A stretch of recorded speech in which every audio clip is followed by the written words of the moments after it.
Hi, I'm Joelle Barrientos, and I'm going to be talking about reading competitions and other fun contests. The first thing I'm going to talk about are the pros of reading competitions, and as you can see, there are quite a few of them. Reading competitions encourage fun. They help to advance reading, they expose students to multiple genres and topics, they create enthusiasm, they promote learning new things, they help to motivate reluctant readers, they help with assisting students with goal setting and follow through, and they also help students to develop a reading habit, which of course is something that we want. There were just a few cons of reading competitions that I can think of, and some of them are they're a lot of work for the coordinator or librarian. The person who is planning has a lot of planning, a lot of prepping, and a lot of implementing they're going to need to do.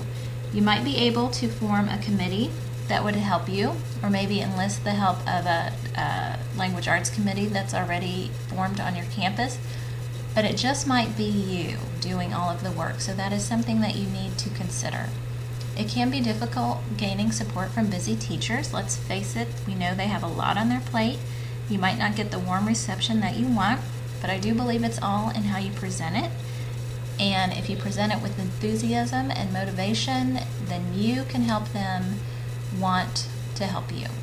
It can be difficult also gaining support and approval from administrators.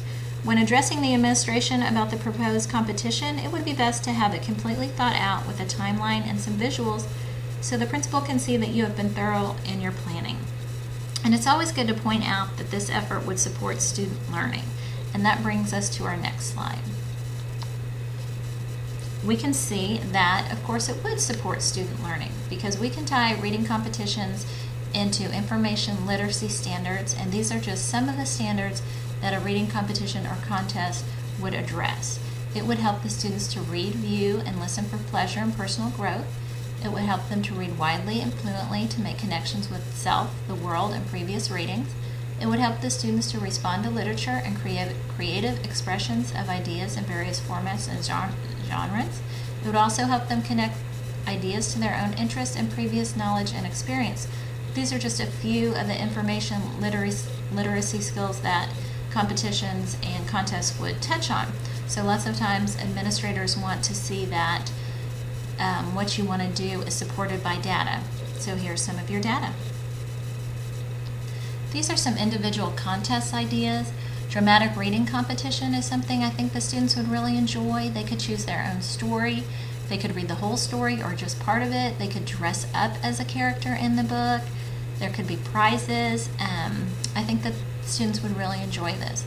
Storybook Pumpkins is something that lots of campuses already do, but it's always a crowd pleaser. There are prizes for the best. You can do it, a whole class can do it. You can do it individually.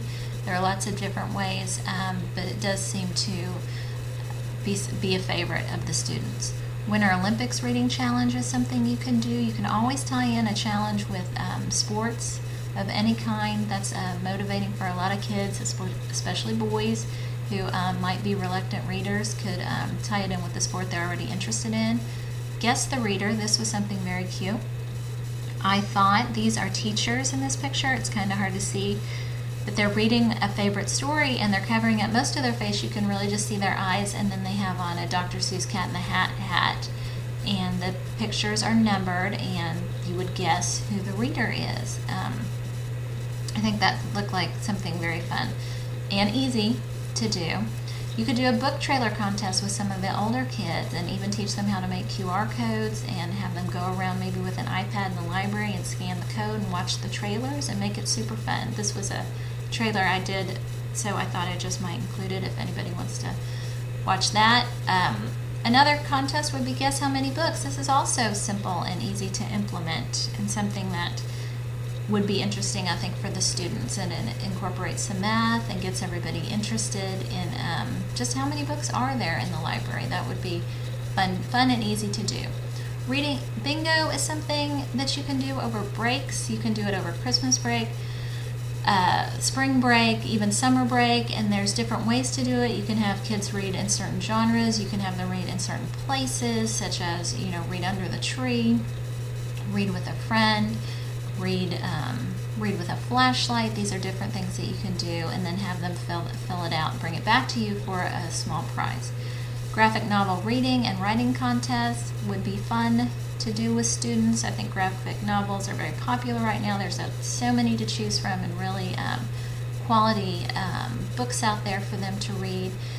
And we know that kids love to draw. This would be something that they could do. They could illustrate their own story and write their own story and then present it. That would be something fun for them to do as well. These are some whole class reading contest ideas. Door decorating contests are always a crowd pleaser. You can tie it in for one particular author or just the class favorite book. This one right here, We Speak for the Trees, is Dr. Seuss, of course, and it's very cute. They've incorporated all the students' pictures. Pete the Cat is a favorite. I think that would get a lot of kids really excited about reading. They could go around and visit all the classrooms and look at their doors and enjoy that. A book cart decorating contest and parade would be fun for a whole class to do. The first one is Readies, a take on the Wheaties cereal box. There's the mystery machine for Scooby-Doo, and the red box says you can read a book for $1 a night. That's very cute, and call it Read Box instead of Red Box.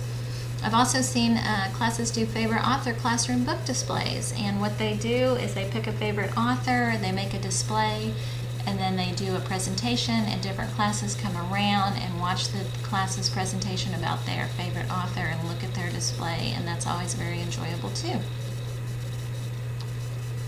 Launching literature and literacy celebrations.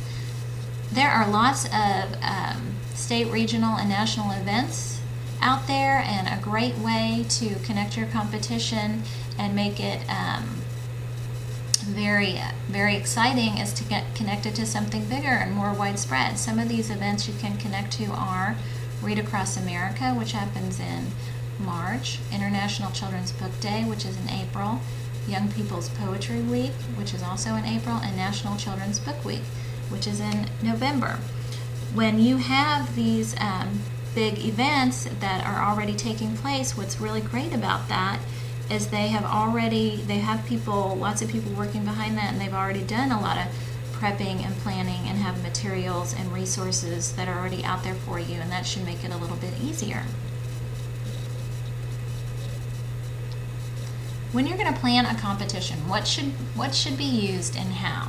Well, the first thing I think you should use is your imagination, and the possibilities are really endless. There are so many things you can do, and so many resources that you can enlist, and people to ask, and places to look on the web. So the possibilities are endless. Just let your imagination really go and do something super fun. You need to form a plan and a timeline, submit that plan to administration, present it to teachers, and present it to students. And of course, when you're submitting and presenting to administrators, teachers, and students, of course you want to do it with enthusiasm, and just get them as excited as possible about the promotion. Then you're going to have to promote, continue to get everybody excited with book talks and trailers and displays and announcements on in the morning, and let people know that this is going to be something that they want to do. It's going to be worth their time and effort, and they are going to get something out of it and enjoy it. Then you carry out the competition, the contest, and after you're done with that, you definitely want to survey your students and faculty about the competition and find out what they thought of it. And then after that, you're going to want to reflect. You want to think about, gee, is this something I want to do again next year? Did it work out well? Do I want to keep this the same? Do I want to change it? You want to look back and make sure that that everything has gone well, and if it hasn't, then you can make some changes. Choices. This is something to consider.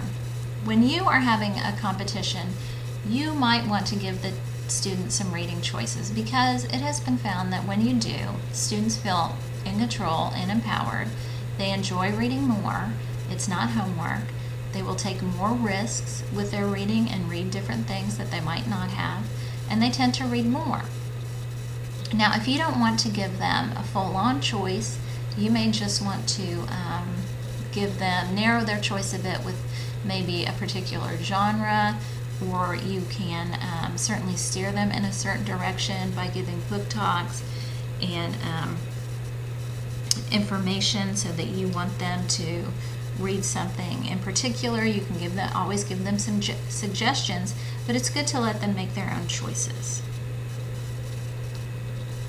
Why should reading competitions and contests be utilized? Well, we should use anything at our disposal to help children develop a reading habit, and a lifelong love of reading. Here are some of the facts. Reading a lot is one of the most powerful methods of increasing fluency, vocabulary, and comprehension. Children learn an average of 4,000 to 12,000 new words each year as a result of reading. When children are provided with 10 to 20 self-selected children's books at the end of the regular school year, as many as 50% not only maintain their skills, but actually make reading gains. Research has found a relation between the amount of time that children read for fun on their own and reading achievement. So you can see that there are a multitude of reasons to implement reading competitions and contests. Just let your imagination take over and have fun. Happy reading!